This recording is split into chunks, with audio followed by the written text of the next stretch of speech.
올해 27살인 여자입니다. 결혼을 앞두고 있고 예비신랑은 저보다 2살 많은 29살입니다.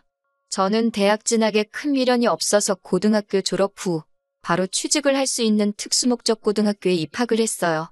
원래는 곧바로 취업을 할 계획이었는데 담임 선생님이 그럴 게 아니라 자기 친구가 교수로 있는 전문대가 있는데 거기에 한번 지원해보라고 권유하셔서 원서를 썼었네요. 그리고 2년간 전액장학금 지원받고 학교를 다녔고 취업도 졸업을 앞두기 전에 이미 결정되었습니다. 처음 잡힌 직장은 제가 원하던 곳과는 조금 거리가 먼 곳이었는데 2년 정도 일하면서 월급 착실하게 모으고 퇴근 후에는 학원 다니면서 공부를 더해서 관련 자격증 몇 개 정도 더 취득하면서 자기계발을 했습니다. 이제 더는 공부는 못하겠다 싶을 정도로 원 없이 공부를 했고 그 후에는 제가 원하던 분야에서 업계 최고봉인 회사로 이직을 할 수 있었어요. 연봉도 훨씬 높아지고 제가 하고 싶던 일이다 보니 일하는 것도 재밌더라고요. 그곳에서 꾸준히 일하면서 지금 결혼을 준비하는 예비신랑도 만났어요. 예비신랑은 교과서적으로 살아온 사람입니다. 중학교 때부터 내신관리 철저히 해서 나름 명문인 고등학교를 나왔다 했고 거기 졸업하고 대학교도 서울에 있는 명문대를 나왔대요. 군대 다녀오고 졸업하고 저처럼 열심히 준비해서 이직을 한 게 아니고 졸업 후에 곧바로 좋은 회사에 취직도 했고요. 그리고 나서 각각 다니는 회사 사람들 통해서 저를 알게 되고 연애까지 시작하게 된 거죠. 예비신랑의 집은 그럭저럭 사는 편인 듯 싶었습니다. 예비신랑이 자기 어려서부터 과외를 몇 개나 했다고 하고 하고 싶은 공부는 다 해봤다고 합니다. 사업하시는 아버지의 공무원인 어머니, 그리고 아버지 차가 뭐다, 어디에 투자용으로 아파트도 있고 건물도 있다 자랑처럼 이야기하는데 저야 제 돈이 아니니 상관은 없었지만 그래도 정말 평범한 중산층인 저희 집과 비교했을 때 기가 죽는 건 사실이었어요. 아버지는 몇 년 전까지 회사 다니시다가 정년퇴임하셨고 어머니는 전업주부다 보니 두 분 수입이 없으셔서 지금은 저랑 저희 오빠가 보내주는 용돈 받으시며 생활하시거든요. 그렇다고 오빠와 제가 엄청나게 많이씩 드리는 건 아니고 워낙 노후 대비를 탄탄하게 해놓으셨기 때문에 걱정은 없으시지만 그래도 저희들 키워주신 보답으로 모자란 거 없게끔 저희가 효도를 하는 게 맞다고 생각하거든요. 아무튼 결혼 이야기가 나오고 나서 처음으로 예비씨 댁에 인사를 드리러 갔을 때입니다. 예비씨 어머니께서 엄청 따뜻하게 환대를 해주시며 저를 맞아주셨고 예비씨 아버지께서는 어디 회사 다닌다지? 하고 물어보시면서 저희 회사 전무님 이름을 대며 자기랑 잘 아는 사이라고 본인이 아직 저희 나이일 때는 사업을 한 게 아니고 저희랑 똑같은 월급쟁이였는데 그때 자기 밑에 있던 사람이라고 아주 핫발이었는데 전무까지 올라갔다고 그놈 출세했다 하시며 말문을 트셨어요. 한참 분위기 좋게 대화를 하고 있는데 저희 부모님은 뭐 하시냐는 질문을 하시더라고요. 그래서 아버지가 얼마 전까지 회사 다니시다가 은퇴하시고 지금은 집에 계신다 했는데 그 말을 들으시곤 아버지가 어떤 회사를 다니셨는지 물어보시더라고요. 별로 유명한 회사도 아니었지만 물어보시길래 대답해드렸는데 역시나 반응이 그런 곳은 처음 들어본다 하는 반응이셨습니다. 그리고부터 본격적인 호구조사가 시작되었고 제가 나온 학교를 들으시더니 거기는 전문대 아니냐며 놀라셨고 그때부터 예비씨 부모님 두 분 다 표정이 조금 안 좋아지셔서는 저한테 딱히 다른 질문도 하지 않으시더라고요. 식사가 끝나고 나서 예비씨 어머님께서 과일을 내오셨는데 그때서야 안 좋아진 표정의 의미를 알겠더군요. 너는 전문대를 졸업했는데 어떻게 그 직장에 취직이 돼서 우리 아들을 만났느냐 물어보시더라고요. 예비씨 아버지는 또 저한테 아버지는 그럼 고등학교나 대학교를 어디 나오셨나 물어보셨는데 아버지가 대학은 따로 안 나오셨다 대답을 했더니 대학 못 가는 건 대물림이 되는 건가? 하고 껄껄 웃으시더라고요. 뭐가 그렇게 재밌는 농담이라는 생각을 한 건지 저는 정말 눈물이 나올 만큼 화가 났는데 말이에요. 어디 가서 저희 부모님이 창피하다고 생각한 적 한 번도 해본 적 없는데 두 분이 쌍으로 제 학력 가지고 저를 무시하면서 저희 부모님까지 싸잡아서 대학물도 못 먹어본 집안이라는 식으로 얕잡아보고 있으니까요. 그런데 그런 예비씨 부모님의 태도보다도 그 옆에서 그 말을 듣고도 아무 말도 안 하는 예비신랑한테도 엄청 화가 나더라고요. 자기 부모님이 다른 사람도 아니고 자기와 결혼할 상대의 출신과 부모님까지 깎아내리기 바쁜데 아무리 부모님이라도 그렇지. 그런 이야기는 그만하시라고 한마디도 못하는 모습을 보니까요. 마지막으로 저한테는 그래서 결혼하게 되면 얼마를 해올 거냐고 물어보시더라고요. 모아놓은 돈은 얼마나 되느냐, 우리 집안에 시집올 만큼은 되겠느냐 하시면서 위로 오빠가 있다고 했는데 오빠는 결혼을 했느냐, 오빠가 있으니 저희 집에서 지원은 오빠가 다 받지 않겠느냐 하시면서 말이죠. 말하려는 게 꼭 저희 아버지가 이름도 모르는 회사에서 정년을 맞았는데 결혼할 돈은 있느냐고 물어보는 것 같았습니다. 저희 부모님이 뭘 얼마나 모으셨는지는 정확히 모르지만 관심도 없어요. 저도 그렇고 오빠도 그렇고 부모님 지원 안 받고 결혼할 계획이었어요. 그리고 저 남들보다 빨리 사회생활 시작해서 남 부끄럽지 않게 공부도 열심히 했고 지금 다니는 회사에서 월급도 괜찮게 받으며 그동안 모아놓은 돈이 1억이 있거든요. 돈이 많다는 기준은 사람마다 다르겠지만 그 정도면 잘 모았다고 생각까지 하고요. 예비신랑 집에서 나오고 어디 가서 저녁이나 같이 먹자는 예비신랑 뒤로 하고 기분 나빠서 혼자 집으로 왔네요. 예비신랑과 결혼하기로 결심한 건 절대 그 사람 집안 보고 정한 거 아니거든요. 그냥 적당히 비슷한 직장 다니면서 이 사람이라면 평범하게 행복하게 살 수 있겠다 싶어서 정한 건데 저랑 둘만 있을 때는 저한테 엄청 잘하지만 가족들하고 있을 때는 저보다 가족이 먼저였다는 걸 이제야 처음 알았네요. 오래 만나서 정이 들기는 했는데 어떻게 해야 하는지 참 고민이에요.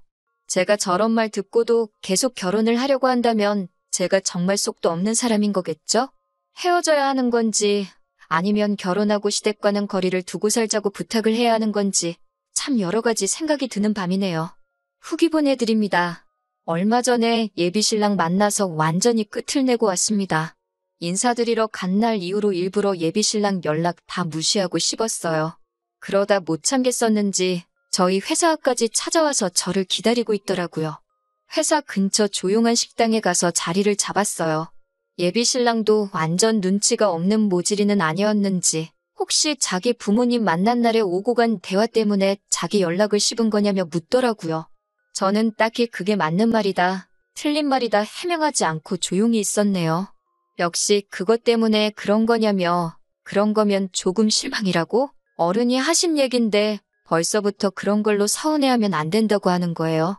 예비시부모님 대신에 예비신랑한테서 사과를 받고 싶은 마음도 없었지만 뻔뻔한 반응을 보니 욱하더라고요. 그냥 숟가락 내려놓고 나올까 하다가 저도 하고 싶은 말 참은 게 많으니 할 말은 해야겠다 싶어서 그냥 가만히 있었어요. 밥 먹으면서 별다른 이야기가 오고 가지 않았는데 예비신랑은 그게 답답했는지 어디 카페라도 가서 대화 좀 더 하다 가자고 하더라고요. 저녁 때라 그런지 사람도 많이 없었어요. 주변에 듣는 귀도 없는 것 같으니 저도 그때부터는 제가 느낀 감정을 그대로 이야기했어요. 결혼하고 싶지 않다고, 오빠 집에 시집가면 나는 평생 사람 대접 못 받을 것 같다고, 오빠네 어머니는 나를 예비며느리로 인정해주는 것도 아닌 것 같고, 쥐뿔도 없는 주제에 우리 아들 넘보는 가당치도 않은 여자로 보는 것 같다고, 그런 대우 받으면서 살고 싶지 않으니 결혼은 없던 일로 하자고요. 예비신랑은 제 말에 뭔가 뉘우치는 표정이 아니라 아주 일그러진 표정으로 저한테 씩씩대더라고요.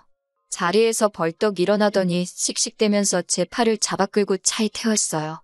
차 안에서 노발대발하면서 너 지금 우리 부모님 욕하는 거냐고? 어디 그 말 한번 우리 부모님 앞에서도 해보라고 차를 끌고 자기 집으로 향하더군요. 제가 차에서 그만 좀 하라고 내려달라고 하는데도 제 말은 듣지도 않고 차를 달렸어요. 제가 중간에 못 내리게 일부러 더 달리는 게 느껴지니 저도 갑자기 어디 한번 끝을 보자는 오기가 생겨 더는 말하지 않고 집까지 따라갔습니다. 예비신랑이 현관문을 부서져라 쿵 닫으니 시부모님이 그 소리 듣고 놀라서 아들 무슨 일이냐 하고 나오시다가 저를 딱 보더니 또 정색하는 표정으로 바뀌더군요. 제 손목을 잡아 끌던 예비신랑이 두 분 앞으로 저를 패대기 치듯이 밀어버리고 어디 나한테 짓거린 말 다시 한번 해보라고 고래고래 소리를 지르더라고요.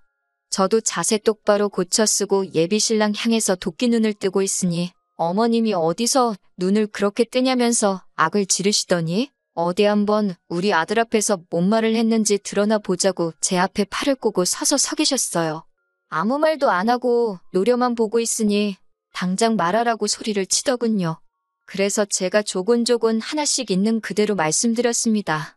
저는 결혼할 생각 없다고, 헛똑똑이의 것만 어른 행세하고 있는 수준 떨어지는 사람하고는 결혼 못하겠다고요.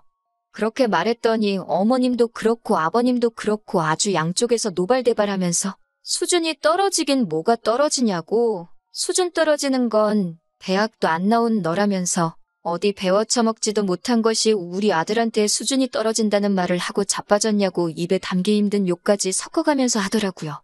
온 가족들한테 둘러싸여서 조금 겁이 나기도 했지만 그래도 꾹꾹 견뎌내고 다시 한마디 했습니다.